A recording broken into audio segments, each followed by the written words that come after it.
नमस्कार दोस्तों, स्वागत है आप सभी का फिर से हमारे यूट्यूब चैनल में। और दोस्तों, आज का टॉपिक है गुणात्मक प्रतिलोम, जो प्रश्नावली का पहले सवाल का तीसरा सवाल है, जिसमें हमें गुणधर्मों का पता लगाना है कि इस सवाल में कौन सा गुणधर्म है। तो वीडियो शुरू करने से पहले हमारी एक रिक्वेस्ट है आप सभी से कि प्लीज़ चैनल को सब्सक्राइब करें, जिससे आने वाली वीडियो आपको मिल सके और उसका आप भरपूर फ़ायदा उठा सकें। चलिए दोस्तों, शुरू करते हैं आज का टॉपिक, गुणात्मक प्रतिलोम।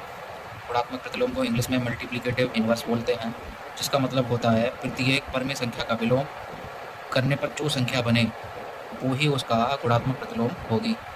यानी क्या है कि प्रत्येक परमेय संख्या का उल्टा करने पर उसका गुणात्मक प्रतिलोम बन जाती है वो संख्या, और दोनों संख्याओं का गुणा करने पर जो प्राप्त मान होता है वो एक प्राप्त होगा। जैसे यहाँ पे दे रखा है 3/5 एक परमेय संख्या है, जिसका गुणात्मक प्रतिलोम यानी विलोम, विलोम का मतलब होता है उल्टा। 3/5 परमेय संख्याओं को उल्टा करेंगे तो ये जो हर है वो अंश हो जाएगा और जो अंश है वो हर हो जाएगा। तो यानी 3/5 का गुणात्मक प्रतिलोम 5/3 होगा। अब दोनों का गुणा करने पर, यानी जो हमारी परिभाषा दे रखी है कि प्रत्येक परमेय संख्या का विलोम करने पर जो संख्या बने वो ही उसका गुणात्मक प्रतिलोम होगी, और इस गुणधर्म में दोनों संख्याओं का गुणा करने पर जो मान होगा वो एक आएगा। तो अब हम इसको करके देखते हैं। तो 3/5 का उल्टा यानी विलोम किया तो 5/3 आएगा। अब परिभाषा के हिसाब से हम 3/5 और 5/3 यानी 3/5 का उल्टा दोनों का गुणा किया तो ये दोनों देखो कट रहे हैं। 5 से 5 कट जाएगा, 3 से 3 कट जाएगा, एक मान निकल के आ जाएगा हमारा।